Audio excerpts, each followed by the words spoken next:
नमस्कार विद्यार्थियों। आज हम देखेंगे भारत के भूगोल के अंतर्गत भारत के भौतिक स्वरूप। भारत के उच्चावच और भौतिक स्वरूप में पर्याप्त विषमता विद्यमान है।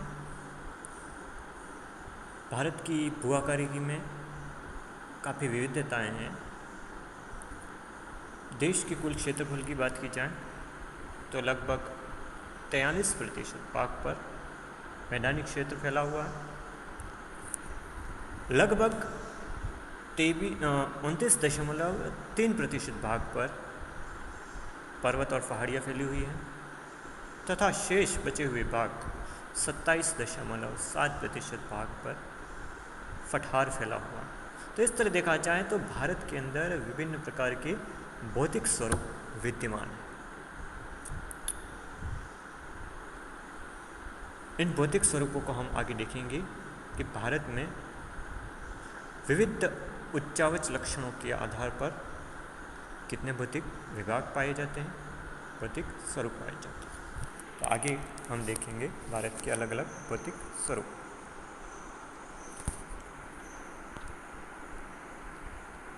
यानी विविध उच्चावच लक्षणों के आधार पर भारत को अलग अलग भौतिक विभागों में बांटा गया। यानी 4 भौतिक विभागों में बांटा गया भारत को। पहला है हिमालय पर्वत समूह, जिसको उत्तरी पर्वतीय प्रदेश भी कहा जाता है। दूसरा है हमारा उत्तर भारत का मैदान, जिसको उत्तरी भारत का विशाल मैदान भी कहा जाता है। तीसरा है हमारा प्रायद्वीपीय पठार और चौथा है हमारा तटीय मैदान एवं द्वीप समूह। तो इस प्रकार विविध उच्चावच लक्षणों के आधार पर भारत को 4 भौतिक भागों में बांटा गया। एक एक करके हम उसका अध्ययन करेंगे। पहला हिमालय पर्वत समूह अथवा उत्तर पर्वतीय प्रदेश। उत्तर के पर्वतीय प्रदेश, उत्तरी पर्वतीय प्रदेश, कुछ भी कहो। भारत में अगर हिमालय की बात की जाए तो हिमालय न केवल भारत में बल्कि इसका विस्तार नेपाल में है, भूटान में है, बलूचिस्तान तक इसका विस्तार है, उधर म्यांमार तक फैला हुआ। तो ये हिमालय पर्वत समूह है वो भारत के उत्तर में अवस्थित है, जो कि पश्चिम में बलूचिस्तान से लगा करके म्यांमार के अराकान योमा पहाड़ियाँ में वहाँ तक फैला हुआ है। इसका विस्तार अगर भारत में देखा जाए तो चापाकार रूप में, किस रूप में है? चापाकार रूप में। ये प्रश्न आपका आ सकता है कि भारत में विस्तार किस रूप में? तो चापाकार रूप में, कश्मीर से लगा करके अरुणाचल प्रदेश तक। वर्तमान में तो कश्मीर है वो लद्दाख 2 भागों में बढ़ गया। तो ऐसी स्थिति वहाँ से लगा करके अरुणाचल प्रदेश तक लगभग 2400 किलोमीटर लंबाई में विस्तृत है। तो एक चाप के आकार में फैला हुआ है इस तरह। तो इसको कहा जाएगा चापाकार रूप में विस्तृत है। प्रमुख हिमालय श्रृंखला है वो भारत, नेपाल और भूटान में विस्तृत है। मुख्य इसका मुख्य भाग है वो इन 3 देशों में विस्तृत है। किंतु इसका उत्तरी ढाल वो आंशिक रूप से तिब्बत और पश्चिमी विस्तार पाकिस्तान, अफगानिस्तान और मध्य एशिया में आंशिक। अगर हिमालय पर्वत के कुल क्षेत्रफल की बात की जाए तो लगभग 5 लाख वर्ग किलोमीटर में यह फैला, 5 वर्ग किलोमीटर विस्तृत है। वास्तव में देखा जाए तो ये जो हिमालय पर्वत श्रृंखला है वो पामीर की गांठ से निकली हुई पर्वत प्रणाली का ये एक भाग है। इसके पूर्वी भाग में देखा जाए तो अरुणाचल प्रदेश, नागालैंड, असम, मणिपुर, मिज़ोरम और त्रिपुरा की पहाड़ियाँ भी इसमें सम्मिलित हैं। अब हिमालय को अलग अलग आधारों पर वर्गीकृत किया गया है। भौतिक आधार पर भी वर्गीकृत किया गया है और प्रादेशिक आधार पर हिमालय को विभाजित किया गया। तो पहला हम पढ़ लेते हैं हिमालय का जो भौगोलिक वर्गीकरण उसको देखते हैं। हिमालय का भौगोलिक वर्गीकरण। अब हिमालय जो भौगोलिक वर्गीकरण है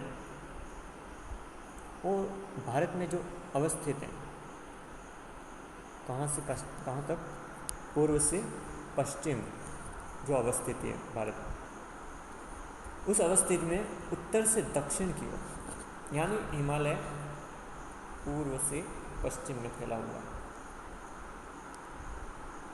तो उसके उत्तर से दक्षिण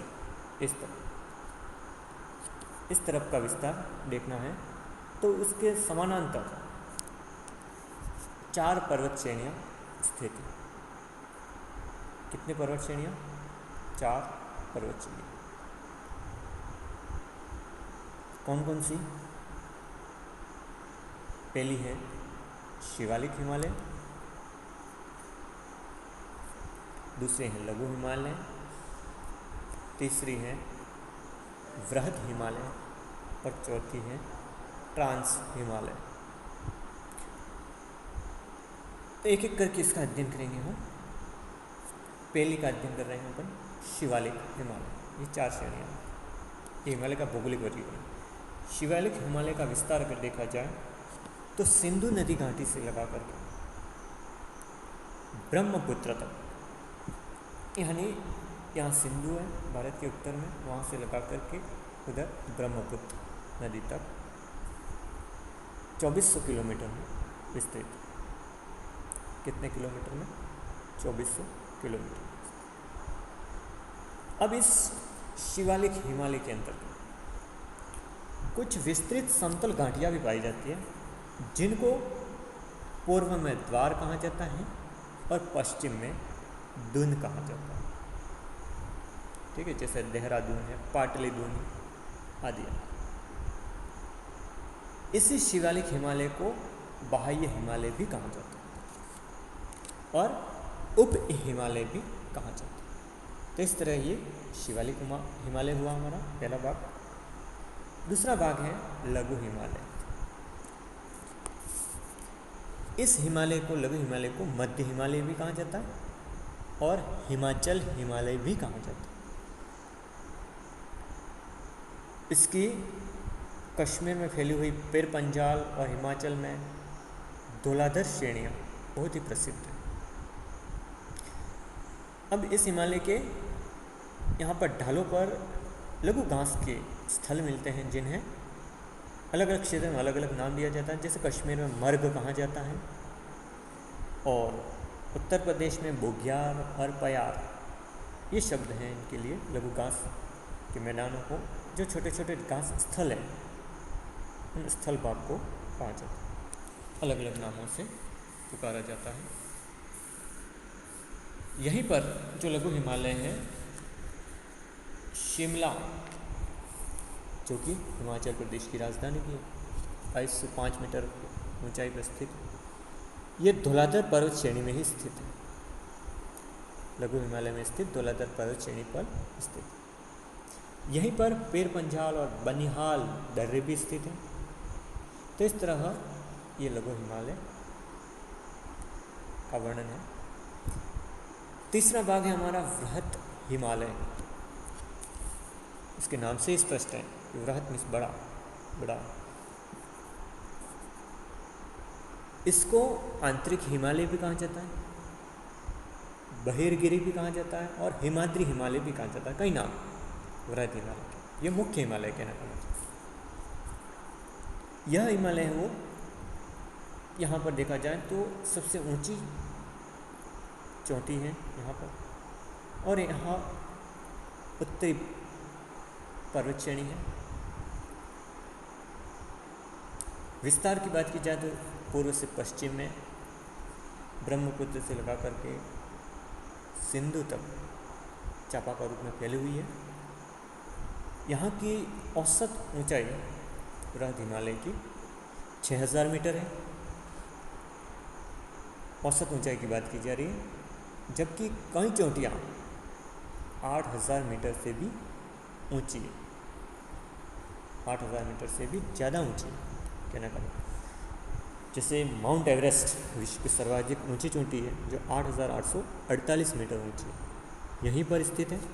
किस हिमालय में? वृहद हिमालय। कंचनजंगा है जिसकी ऊंचाई 8,598 किलोमीटर है। मकालू है 8,481 किलोमीटर है, 8,481 मीटर।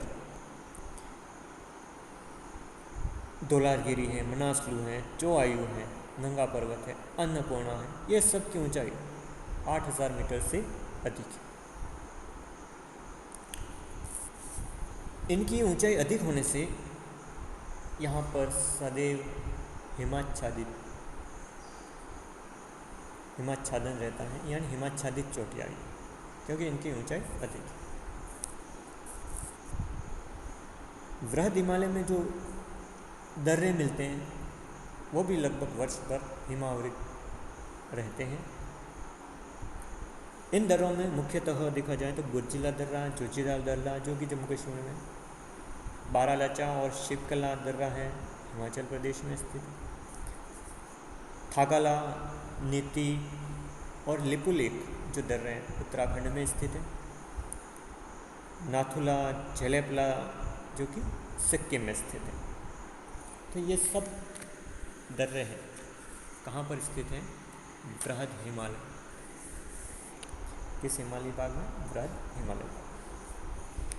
चौथा हमारा ट्रांस हिमालय।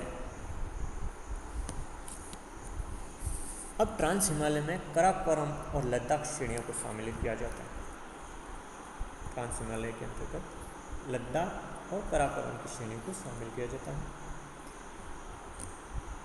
काराकोरम की सर्वोत्तम चोटी है वो K2 है, जिसको गॉडविन ऑस्टिन यावागिर भी कहा जाता है, जिसकी ऊंचाई 8,611 मीटर है और यही भारत की सबसे ऊंची चोटी है, ऐसा माना। इस प्रकार देखें तो हिमालय का ये वर्गीकरण है भौगोलिक वर्गीकरण। इस भौगोलिक वर्गीकरण 4 भागों में बांट के अध्ययन किया हमने। आगे हम हिमालय का प्रादेशिक वर्गीकरण देखेंगे। अब जो हिमालय का प्रादेशिक वर्गीकरण है वो सिडनी बुर्राड महोदय ने प्रस्तुत किया था। किसने प्रस्तुत किया? सिडनी बुर्राड। कभी कभी छोटा प्रश्न भी आता है कि यह हिमालय का प्रादेशिक वर्गीकरण किसने प्रस्तुत किया था, तो सिडनी बुर्राड महोदय ने इसको 4 भागों में बांटा है। पहला है पंजाब हिमालय, दूसरा है कुमायूं हिमालय, तीसरा है नेपाल हिमालय, सामने दिख रहा होगा आपको, और चौथा है असम हिमालय। तो इस तरह हिमालय का प्रादेशिक वर्गीकरण के अंतर्गत 4 भागों में बांटा है। तो एक एक करके इसका अध्ययन करें। पहला भाग पंजाब हिमालय। इसका विस्तार है वो सिंधु से सतलज नदी तक, सिंधु से सतलज नदी तक इसका विस्तार है।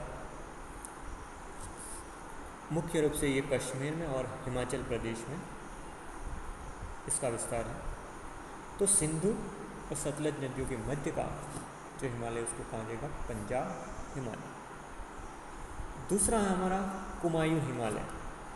अब इसका विस्तार कहाँ से होगा? जहाँ से ये समाप्त हो रहा सतलज, तो सतलज से आगे सतलज और काली नदियों के मध्य में कुमायूं हिमालय स्थित, जो कि मुख्यतः उत्तराखंड और उत्तर प्रदेश में स्थित, जिसके अंतर्गत कुछ प्रसिद्ध स्थल है नंदा देवी, केदारनाथ, त्रिशूल, गंगोत्री आदि जो स्थल हैं तो इसी भाग में स्थित है कुमायूं हिमालय।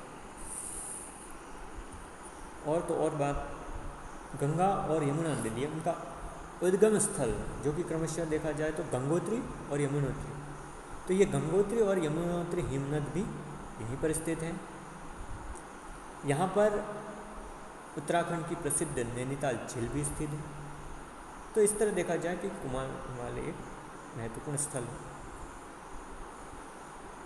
तीसरा है नेपाल हिमालय, क्योंकि इसके नाम से स्पष्ट है कि इसका अधिकांश भाग कहाँ पे है, नेपाल। अब इसका विस्तार जहाँ पे ये समाप्त हो रही है, कहाँ पे समाप्त हो रही है,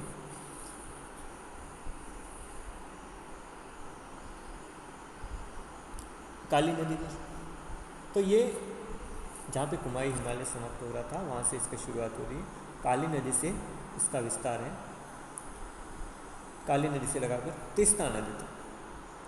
कहाँ पर है, तीस्ता नदी तक इसका विस्तार। तो काली और तीस्ता नदियों के मध्य में नेपाल हिमालय स्थित है। यह भाग देखा जाए तो हिमालय का सबसे ऊंचा भाग, क्योंकि माउंट एवरेस्ट और कंचनजंगा जैसे पर्वत शिखर है वो यहीं पर स्थित है, नेपाल में। चौथा भाग है असम हिमालय। असम हिमालय का विस्तार इससे आगे तीस्ता नदी से, तो तीस्ता नदी से दिहांग नदी तक, यानी जिसको सांगपो भी कहा जाता है, ब्रह्मपुत्र भी कहा जाता है, वहाँ तक इसका विस्तार। तीस्ता नदी से दिहांग नदी तक या ब्रह्मपुत्र नदी तक इसका विस्तार। ये मुख्यतः देखा जाए तो सिक्किम, असम, अरुणाचल प्रदेश आदि राज्यों में विस्तृत है। साथ में यह भूटान में भी यह भाग स्थित। तो इस तरह कुल मिलाकर कहा जाए तो सिडनी बुर्राड़ महोदय ने हिमालय का प्रादेशिक वर्गीकरण प्रस्तुत किया। इस प्रकार का वर्गीकरण प्रस्तुत किया, प्रादेशिक वर्गीकरण। तो इस प्रकार आज हमने देखा हिमालय का वर्गीकरण, भौगोलिक वर्गीकरण और प्रादेशिक वर्गीकरण। हिमालय की उत्पत्ति की बात की जाए तो हिमालय के स्थान पर पहले कार्बोनिफेरस युग में, कौन से युग में, कार्बोनिफेरस युग में, यहाँ क्या था, तेथिस नामक भूसंगति थी।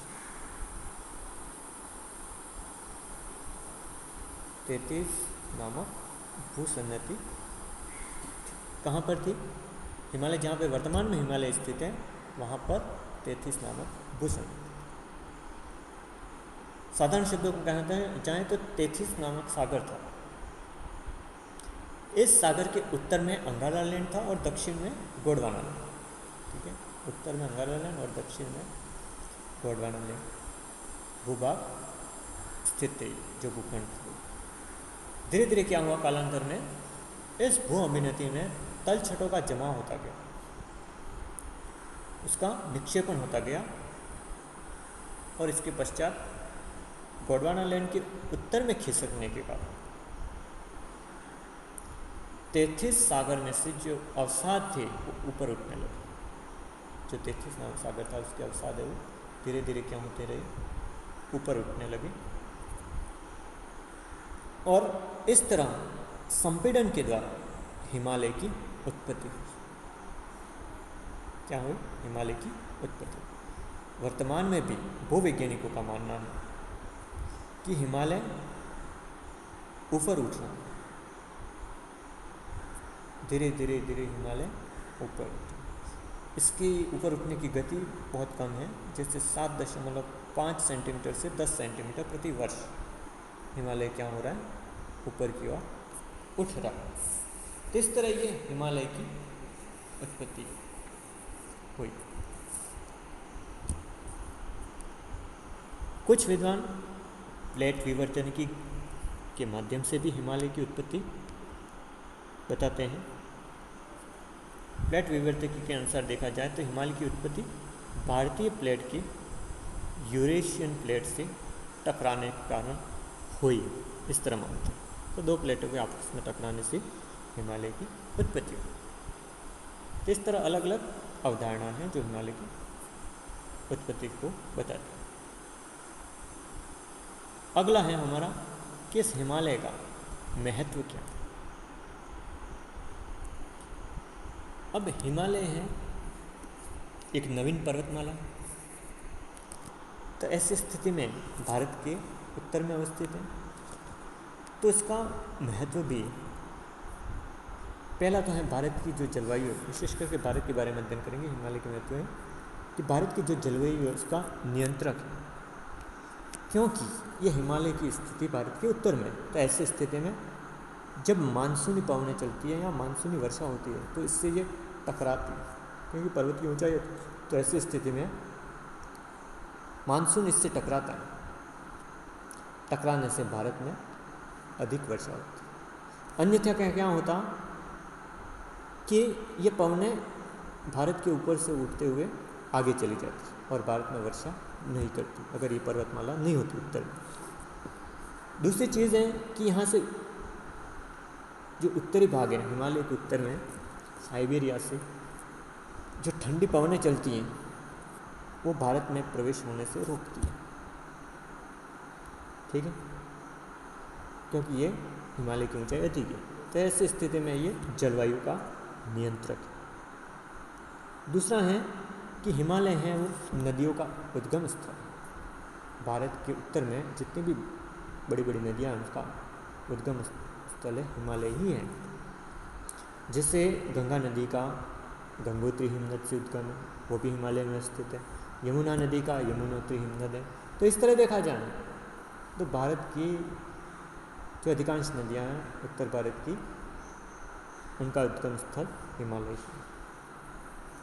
तीसरा महत्व देखा जाए हिमालय का, तो यहाँ पे जैविक संसाधन मिलते हैं।